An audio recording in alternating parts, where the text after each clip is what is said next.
Just last night, a stolen trailer and a pickup drove through these waters in a police chase. Fire at 2:36 this morning, and you can see there's still some smoke coming out of the building, but significantly less smoke. That was the inflatable T-Rex, which is all the rage on YouTube, and it looks like it's walking by me again. A lot going on here at Party America. Bathroom stall locks and lavatory flush buttons are two of the dirtiest places on an airplane, according to a CNN report. Ken and Andrea, I'm going for a ride, so see ya. I'm David Kaplan in Billings. Wake up, Montana!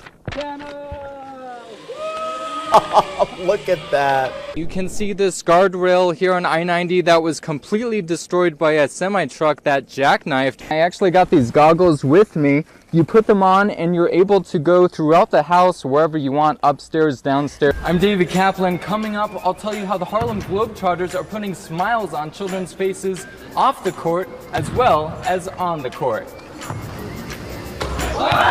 We are on the Century Wheel right now, and get ready because we're about to go up and we're going to give you a view at some of the new rides being offered. Can you tell us what firefighters' plan for today is working on the fire? Is to use a signal mirror. We'll get to what happened, but first, how you could be affected by morning traffic on your commute to work today. We are back here at the command post in Sand Springs. As you can see, we've got lightning. I just saw that, so we've been having lightning throughout the morning. Matt Bliss, cattle rancher in Sand Springs, says the Lodgepole Complex fire took away a lot from him, and he says he hopes the continuous lightning we've been having doesn't start another fire. I'm spooked for other ranchers. It's scary to see this, and hopefully we can catch anything that gets going. Matt says this lightning and the cloudy skies is exactly what it looked like last Wednesday when the fires started. There was another fire, then there was another fire. There was a fire north of us and a fire south of us, and we're real close to all the ranchers, and we always band together to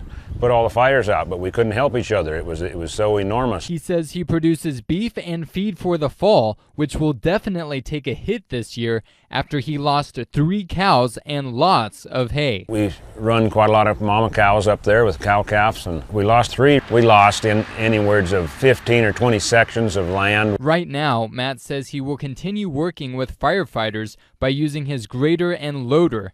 After that, he says all he can do is wait. The grass is burnt, and you have to give grass a little time to recover, and so we're going to have to take a loss for a little bit and gonna reduce our numbers, but we'll make it. In Sand Springs, David Kaplan for Montana's News Leader. After this year's wet winter and spring, Steve Lackman with MSU Extension says most Yellowstone County farms are doing well. It's the eastern Montana farms that are fighting a drought. Lackman says the Yellowstone County area is benefiting from this year's early rains, but says eastern Montana did not have the same fortune. You get north to Muscle County, and it starts drying out after you cross the Muscle County line. It's good for a little ways, but it starts drying out a little bit as you go further north towards Grass Range, and then you get into that country up there, and it's drying out at pretty fast rate up in that country. Lackman says most south central Montana farms are doing a little above average. Coming up on Wake Up Montana, how farmers are saying their crops are doing this year after the moisture compared to last year at this point. In Billings, David Kaplan, Wake Up Montana. You see people walk their dogs on a leash all the time, but walking a cat? All right, you're ready to go. Macy Goldberg says when she and her husband Gus moved to their apartment in downtown Billings, their cat, Mr. Bojangles, didn't have anywhere to go outside.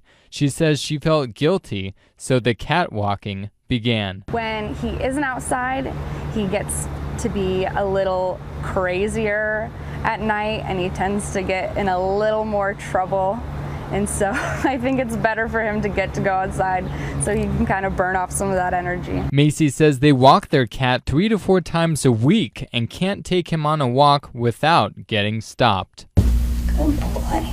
We get a lot of different reactions when we're walking our cat on the leash. A lot of people will stare at us, a lot of people will like point and laugh, and some people will say, "Oh my gosh, is that a cat? I thought that was a dog." Macy says they walk Mr. Bojangles whether in snow or shine. She says for your cat's health, just make sure you walk them not too far from your home at the right time of day and with the right clothing. In Billings, David Kaplan, Wake Up Montana.